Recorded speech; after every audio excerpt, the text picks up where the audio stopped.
Hello and welcome to the Feck It Fun, Fabulous and Free Eating Disorder Recovery podcast. I'm Helly and I'm here to provide regular bursts of information and inspiration, some neuroscience applicable to eating disorder recovery, perhaps a few rants, but otherwise lots of positivity with a bit of a feck it attitude, some fun and a sprinkling of fabulousness to help everyone find freedom in recovery. Hello everybody and welcome to this episode of the Feck It Fun, Fabulous and Free Eating Disorder Recovery podcast. I'm Helly and I am here making episodes of this podcast about restrictive eating disorders and how to overcome them.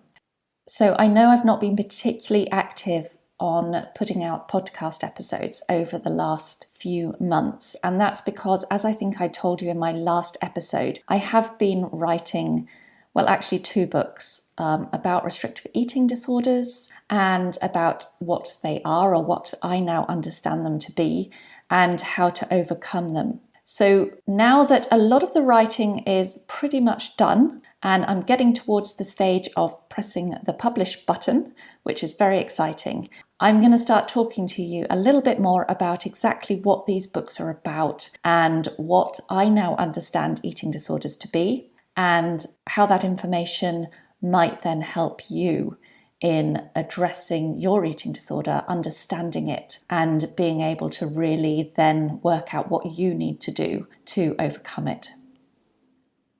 So, when I started to write the book, I had no idea actually that I was going to write a book. I had absolutely no clue that I was going to write a book. In fact, whenever people had said to me in the past that maybe I should write a book about eating disorders or about my journey with the eating disorder, I'd pushed it aside as a crazy idea. Absolutely insane, I thought. And then at the end of last year, a conversation I had with a client took me on a journey. This conversation led me to question eating disorders more deeply than I ever had before in relation to what they are, what drives them, and what makes them so powerful. And the research I did and the new understanding I developed took me to some real aha moments. And those insights were things that I knew I couldn't keep to myself and that I had to write about them. And there was so much to unpack in what I was coming to understand that a blog post or even a series of a couple of blog posts was never going to be enough to really put out all the information that I wanted to be able to share and I wanted people to be able to understand. And so that's when the book writing began.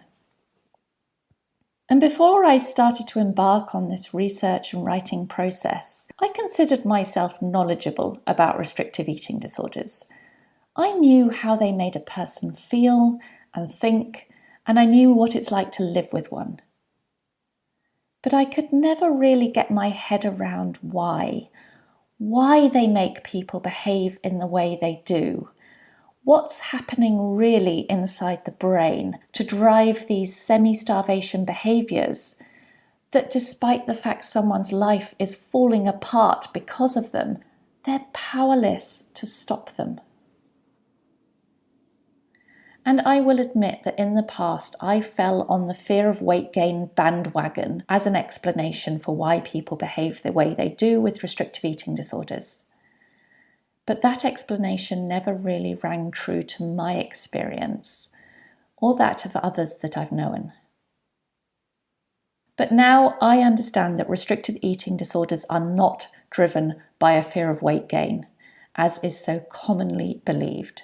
Although yes, fear of weight gain can be a precipitating and a maintaining factor in a restrictive eating disorder. So if restrictive eating disorders aren't about fear of weight gain, what in actual fact are they? Now, I'd always been struck by the fact that eating disorders and addictions have some very strong similarities in relation to how they manifest, their impact, and how it feels to live with one. And exploring this concept in depth has left me with no doubt that eating disorders are a powerful form of addiction, for which there's a credible evolutionary explanation. And this new understanding has given me an insight into restrictive eating disorders that fits with absolutely everything in relation to my own experience and what I've witnessed in other people as well. But having started to understand eating disorders as a form of addiction, the next question I had to ask myself was, well, what exactly is a person with a restrictive eating disorder addicted to? And, some people might say, well, you're addicted to exercise, or you're addicted to dieting, or maybe you're addicted to purging. And yes, in some ways, yes, that's true. But then what is it that's common to everybody? Some people obviously have compulsive exercise and restrictive eating and purging through vomiting or laxative use. But that's not common to everyone. Everyone has a different set of symptoms that take them to the same end. So the addiction can't just be to those individual behaviours. And that's where now I've developed a belief that restrictive eating disorders are a powerful brain-based addiction to the state of energy deficit. And in this way, any behaviours that you engage in that lead to a state of energy deficit will in themselves become addictive and compulsive to a brain whose ultimate drug is the energy deficit state. So eating less, exercising, purging, or using other compensatory methods all lead to energy deficit, and energy deficit is your brain's drug. An energy deficit, like any addictive drug or habit, creates a surge in your dopamine levels, which your brain then seeks more of.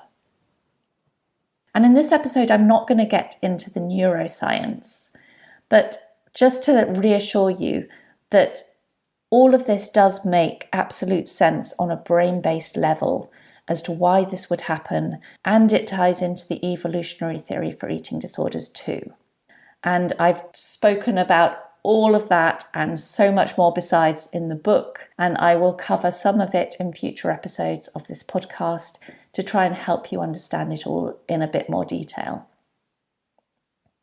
But just for this episode, to introduce the concept of the book, the concept of restrictive eating disorders as a form of addiction, I'll just explore some of the parallels between an addiction and a restrictive eating disorder in terms of the signs and symptoms they create in a person, and so you can understand and see the parallels for yourself.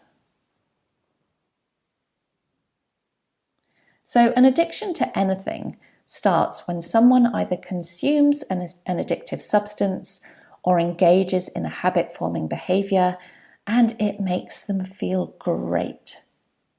Their brain's reward system creates a large pleasure response, making them want to repeat the same experience. And at first, the substance or behaviour continues to make them feel good, and it creates intense internal rewards. But over time, the person's brain perceives less reward and develops a rise in their anxiety and emotion circuits, which then go into overdrive whenever they're not engaging in the addiction. And it's then actually this agitative state that compels the person to continue to pursue their drug, no longer for pleasure, but to escape how highly anxious or depressed they feel if they don't. So if you now compare that to a restrictive eating disorder, it's very likely that when you first engaged in behaviours like restrictive eating, exercising, or purging, which created an energy deficit, you felt good. You very likely experienced feelings of pleasure or even highs from a surge of dopamine and other rewarding chemicals in your brain.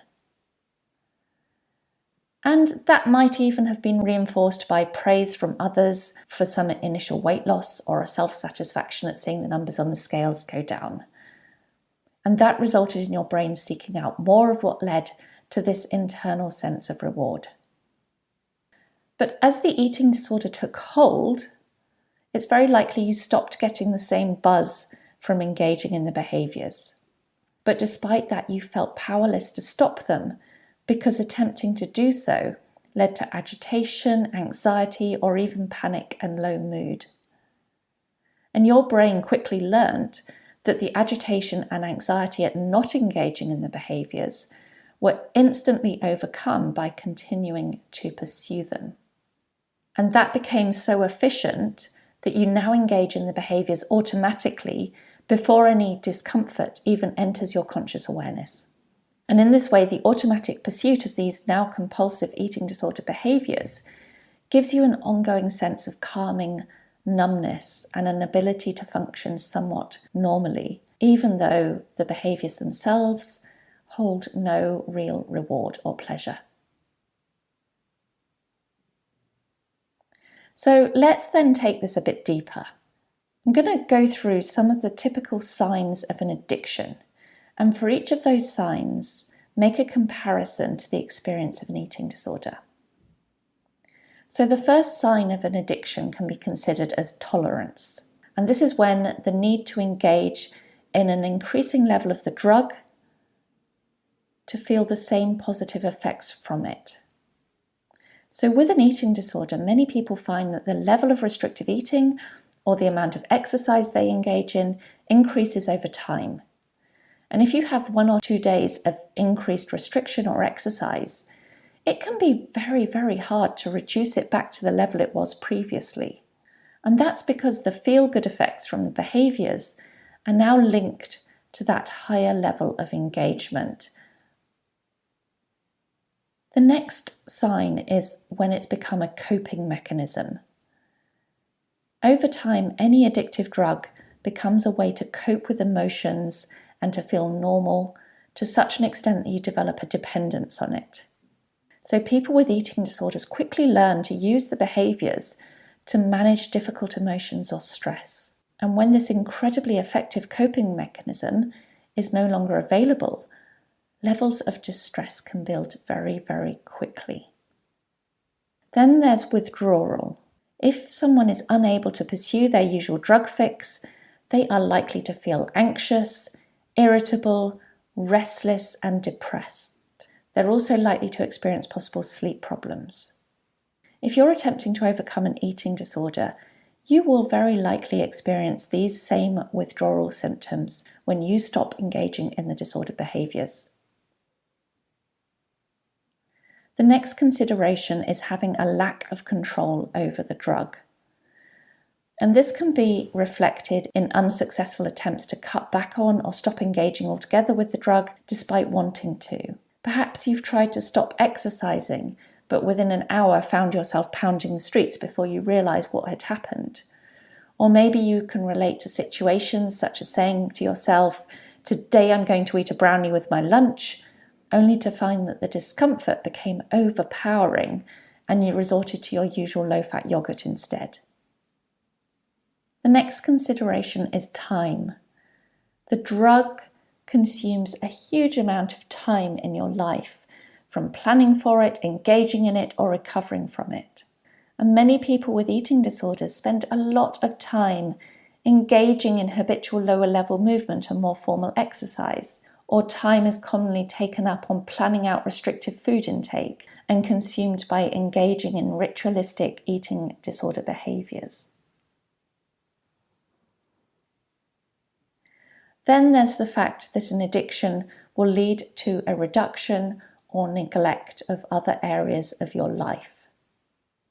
An increasing preoccupation with the drug leaves other life areas and relationships neglected, even those that are of high value to you. Maybe you stopped engaging socially, neglected relationships, or allowed your career choices to be impacted so that you could devote more attention to the pursuit of energy deficit. Next, there's continuing to pursue the drug, continuing to engage in the eating disorder despite negative life consequences. Eating disorder behaviours cause physical, psychological, social, and interpersonal problems, and yet even when you can recognise this, it can be incredibly hard to stop them.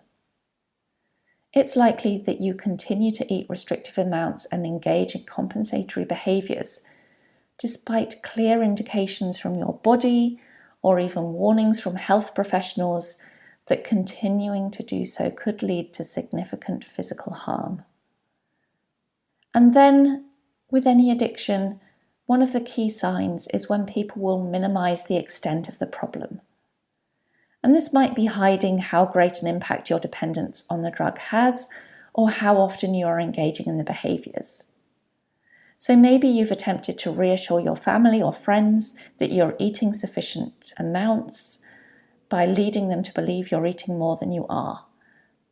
Or you might have experienced self-denial in relation to physical symptoms caused by the eating disorder. So I think you can probably agree that comparing the typical signs and symptoms of an addiction to any substance or behaviour and those of restrictive eating disorder show parallels that are more than just striking. Their manifestation and impact are the same. It's only the drug that differs. But once you can begin to appreciate that the eating disorder is an addiction, then you can find ways to overcome it. So in future episodes, and I'm going to be putting out very regular episodes on this topic in the coming week or two, I'm going to tell you more about what energy deficit is as part of the addiction model to restrictive eating disorders, and how the model fits with other existing theories to eating disorders. And then alongside that, what you really need to consider when you think about how to overcome a restrictive eating disorder. But in the meantime, the book covers all of this, and it covers so much more besides. And I hope that this book will help so many people in so many ways. So please consider picking up a copy for yourself. It's hopefully available on Amazon to pre-order, and otherwise it will be available to order properly very, very soon on Amazon and other online bookstores around the world. So please pick up a copy and let me know if you find it helpful. So that's it for today. As I say, there'll be another episode out imminently covering the next part about the topic of restrictive eating disorders as a form of addiction to energy deficit. You'll find out more about me on my website, hellybarnes.com, and otherwise I'll speak to you very, very soon. Bye. Thank you for listening to the Feck It Fun, Fabulous and Free Eating Disorder Recovery podcast. Don't forget, eating disorder recovery doesn't have to be boring and doesn't have to be serious. Now go and grab yourself some food and have a fabulous rest of the day.